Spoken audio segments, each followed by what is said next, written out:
வணக்கம் மக்களே! இன்னைக்கு ஒரு சூப்பரான மரத்த பத்தி பாத்துரலாம். சீசன் ஆரம்பிச்சிருச்சு போலங்க. பூக்கள்லாம் பூக்க ஆரம்பிச்சிருச்சு. இதுல பாத்தீங்க அப்டின்னா, இதான் மொட்டுக்கள். 2 மொட்டுக்கள் இருந்தா, அதுல 1 மொட்டுக்கள் காஞ்சே போயிருக்கு. ஒரு சில இடங்கள்ல வந்து கொத்து கொத்தா மொட்டுக்கள் இருக்கு. ஆனா, ஒரு மொட்டுக்கள் மட்டும் தான் உயிர் வாழுது. அப்படிதான் இருக்கு. இப்போ கையில எடுக்கிறேன் பாருங்க. காஞ்ச மொட்டு வந்து கீழ விழுந்துருச்சு. அப்படிதான் வந்து எனக்கு ஒவ்வொரு தடவையுமே நடக்கும். இதுக்கு என்ன ரீசன்னே தெரியல. மொட்டுக்கள் இப்படி இருக்கு. இதனுடைய பூ எப்படி இருக்குன்னு பார்த்தீங்கன்னா, இப்படிதாங்க இருக்கும். கிட்டத்தட்ட பார்த்தீங்க அப்படின்னாக்கா, அந்த கிரீன் கலர் மொட்டுல இருந்து ஒரு எல்லோயிஷ் கலர்ல வந்து பூ இருக்கும்.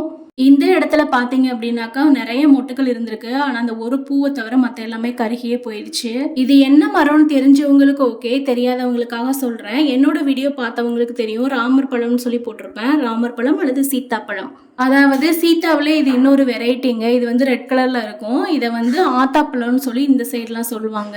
இப்பதான் பிஞ்செல்லாம் பிடிக்க ஆரம்பிச்சிருக்கு போல. இந்த பிஞ்சு எப்படி இருக்கும்னா, இந்த நம்ம பலாப்பழ பிஞ்செல்லாம் இருக்கும் இல்லையா? அதே மாரி வந்து கொர கொரன்னு இருக்கும். இந்த வருஷத்தோட முதல் பழத்த பாத்துரலாமா? இந்த இருக்கு பாருங்க. இதுதான் இந்த வருஷத்தோட முதல் ஃப்ரூட்டு. ரொம்ப நாள் நான் கவனிக்கவே இல்ல. அப்பப்போ வந்து செக் பண்ணுவேன். ஆனா, இந்த தடவ கவனிக்கவே இல்ல. இவ்ளோ பெரிய ஃப்ரூட் வந்திருக்கு. ஒரு சில இடங்கள்ல அங்கங்க குட்டி குட்டி பிஞ்சுகளும் விட்டுருக்குங்க.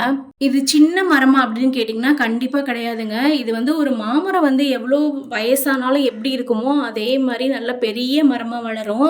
இப்ப நான் வந்து 2ண்ட் ஃப்ளோர் மாடியிலேருந்து எடுத்துட்டுருக்கேன். இப்போ வந்து இத விட ஹைட்டாவே இந்த மரம் இருக்கு.